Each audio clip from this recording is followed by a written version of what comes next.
Ulishai kuona kondoo anakaa ndani? Ulishai kuona kondoo, hata kama unapenda kondoo, ulishai kuona kondoo anakaa ndani? Kondoo anakaa zizini.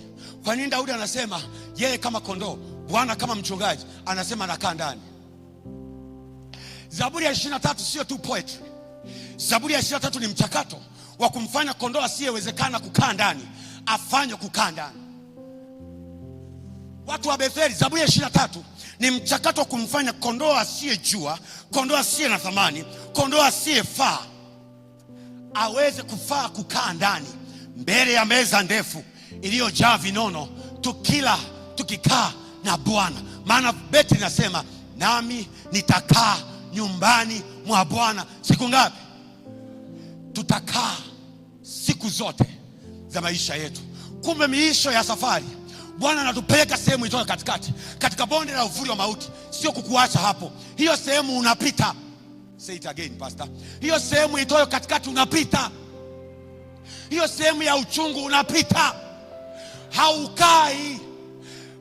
Utakaa kana kwamba umetulia, lakini Bwana atakutoa na utaenda kukaa na Bwana. Nyuso zenu zina huzuni. Yohana 14. Msifadhaike mioyoni mwenu. Mnamwamini Mungu. Watu wa Betheli, mnamwamini Mungu. Yesu anasema niamini na mimi, nyumbani mwa Bwana mna makao. Kama sivyo hubiri lisingehubiriwa, maana ameenda kutuandalia ili alipo na sisi kondoo. Bwana Yesu asifiwe. Hauna haja ya kuogopa. Lakini Ufunuo anasema, tazama nikaona mji ukishuka kama bibi harusi, umepambwa kwa mmewe. Yaliyopita yamepita, sasa ni mapya. Naye Bwana atafanya makao pamoja nasi, nasi tutakaa pamoja naye. Watu wa Betheli, miisho ya safari ya Zaburi ya 23 ni kuurithi uzima wa milele. Ni kuurithi uzima wa milele. Hofu yako ni nini? Shida yako ni nini?